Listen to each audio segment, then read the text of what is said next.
Preview.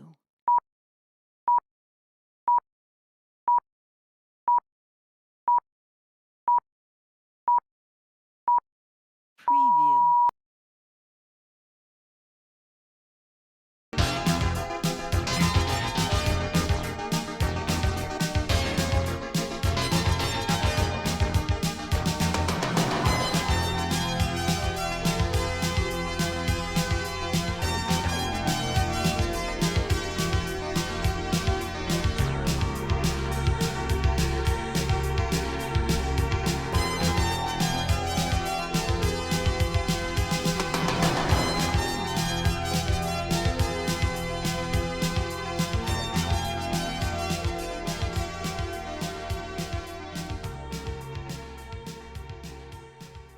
Antonello Bella Wayne Mikallef jatukom merħba l-ħames program mis-sensiela Formula Predictor, il-program li fih jiena Wayne ser nkunu din niprevedu x'għandna nistennew mill-telli għali ser ikonna fil-weekend ta' wara. Wayne, insellimlek l-ewwel net? Sellimlek Antonello ta' ma kollox sew?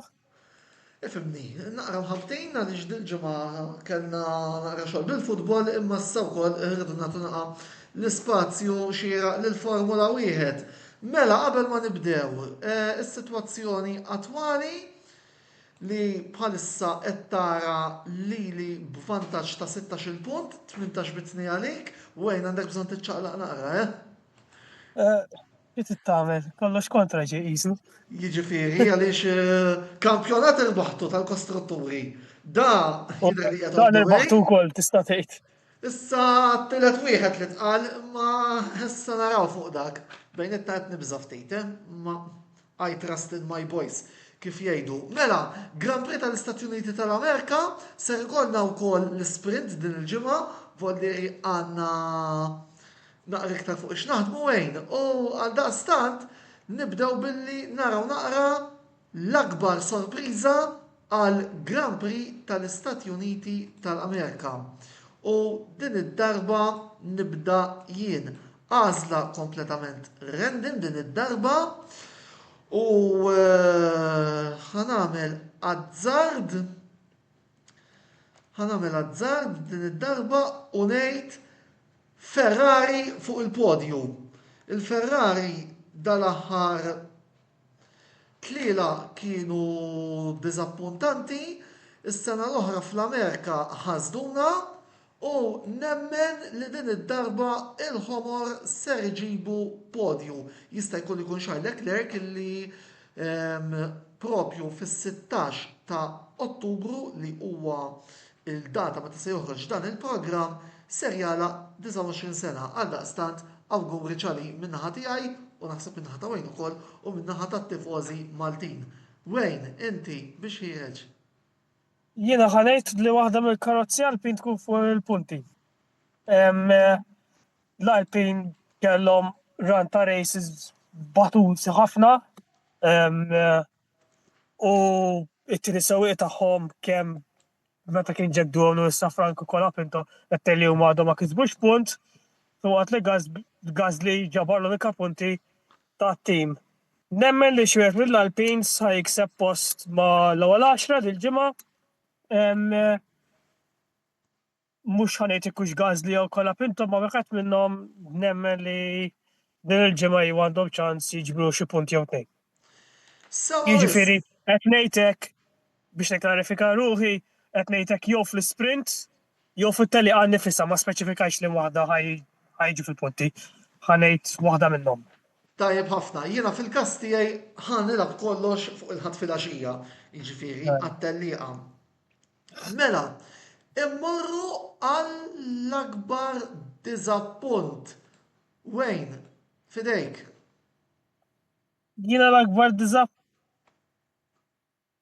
naħseb li biex imur kontra tiegħek ħanejt il-Ferrari ma jiġux mal-ewwel 5.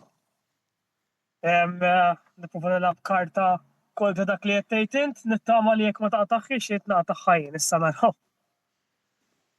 Mela, jiena Mela, jiena onestament ma tantx ippreparajt għal il-programm biex nkun sinċir magħkom. Imma xi ħaġa qed tgħidli illi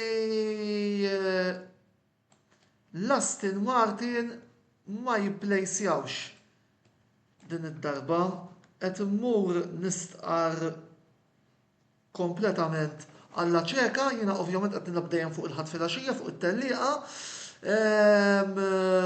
Kellhom ran ta' punti, speċjalment Alonso dal-aħħar, ma nemmen li d-darba l-karozzi l-ħodor jiżgarraw.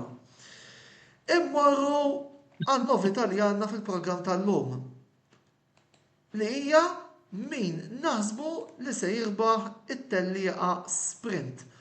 U l-għażla ser tkun fidejja issa hawnhekk. Jiena semmur ħanilab karta illi hemm xi ħadd illi huwa determinat li ħajati risposta d-darba jinsemmura l-Oscar Piastri. Il-tam-tam u l-paroli kollu l-inqala f'dal-aħħar ġiex tiġrijiet naħseb li mmotivaw biżżejjed l-Awstraljan biex jibda jagħti risposti sa mis-sibt fil-għodu ħin Austin, is-sibt tard wara nofsinhar ħin Malta. Wejn? Jiena ħammur Max Verstappen. Għal-raġuni li ġeneralment fil-kwalifika ir-Red Bull u Max Verstappen qed ikollhom karozza b'saħħitha u naħseb fejn tidħol l-sprint fejn hemm inqas laps nemmen li kapaċi Verstappen iżomm il-pożizzjoni. U ikompli jnaqqas id-distak fejn jidħol id-Driver Championship. Mela, mit-tellieqa sprint għal provi ta' kwalifikazzjoni. Min ser jieħu il-pole position? Wayne, mill-ġdid int. Hawnhekk fejn tkompli jiġi ħsieb tiegħi u ħanażel il-Max Verstappen dik ir-raġuni li għadni kemm ngħid. Karozza b'saħħitha fejn tidħol il-kwalifika.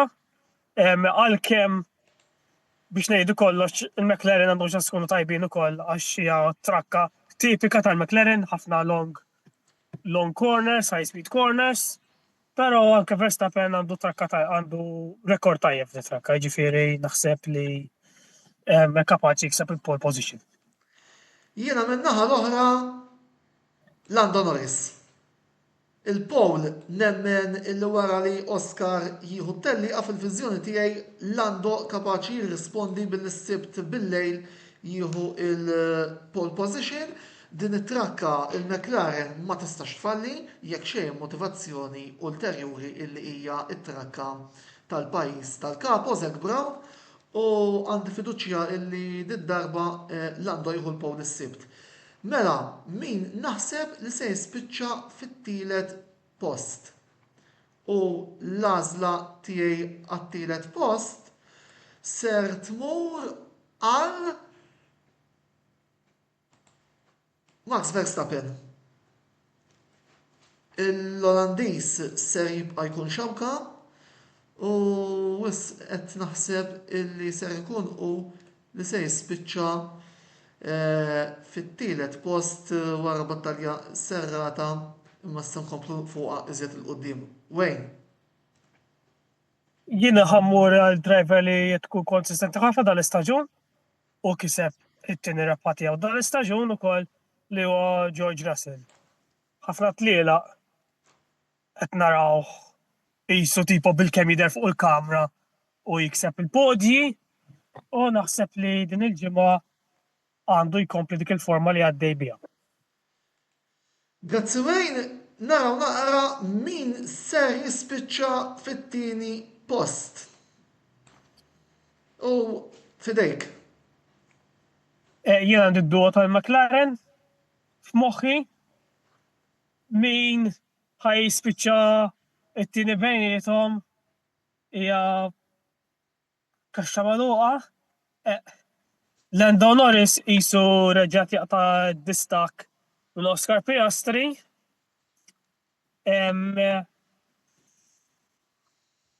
Min naħseb li ħaj jispiċċa t-tieni għal ikolli ngħid li Oscar Piastri. Naħseb il-karozza ħadd tkun ma mhux se tkun biżżejjed biex jirbaħ. Mela, Wayne jażel kif qegħdin naraw fil-grafika lill-Oscar Piastri. U jiena naħseb li fit-tieni post ser jiġi però Lando Norris. Il-McLaren għandna karozza tajba u nemmen illi fl-Amerika se jkun il-waqt li nirrispondu. Lando vera li żammejtu għal-Paul imma naħseb illi se jiġi xi ħaġa illi biha l-Ingliż però jitlef it-tellieqa iżda jispiċċa fit-tieni post. Last but not least, min naħsbu li se jirbaħ il-Grand Prix ta' l-Amerika nhar il-ħadd filgħaxija. U niskuża ruħi mal-poplu jekk se nkun forsi monotonu, jekk forsi se nkun konservattiv fl-għażliet tiegħi, imma Oscar Piastri fil-fema tiegħi naħseb li jirbaħ il-Grand Prix ta' l-Istati Uniti tal-Amerika.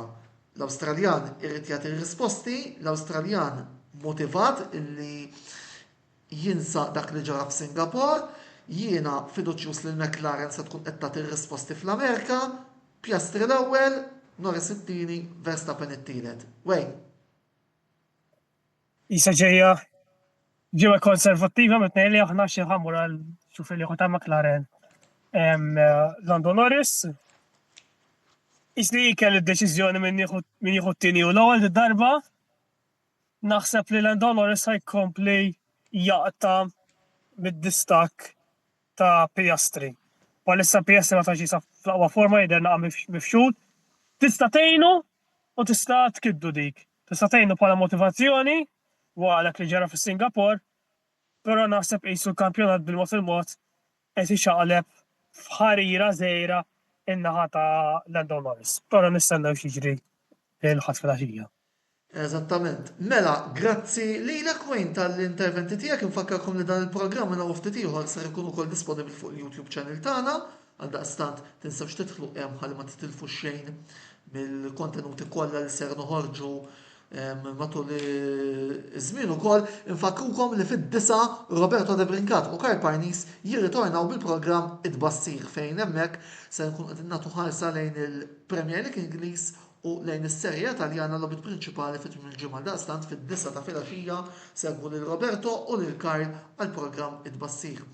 Sakemm nerġgħu niltaqgħu il-ġimgħa d-dieħla għall Formula Predictor għax hemm il-Grand Prix tal-Messiku wkoll, Wayne, jiena u inti naħseb wasal żmien li nsellmu lis-segwaċi tagħna. Nsellmulkom. Ħudu ħsieb.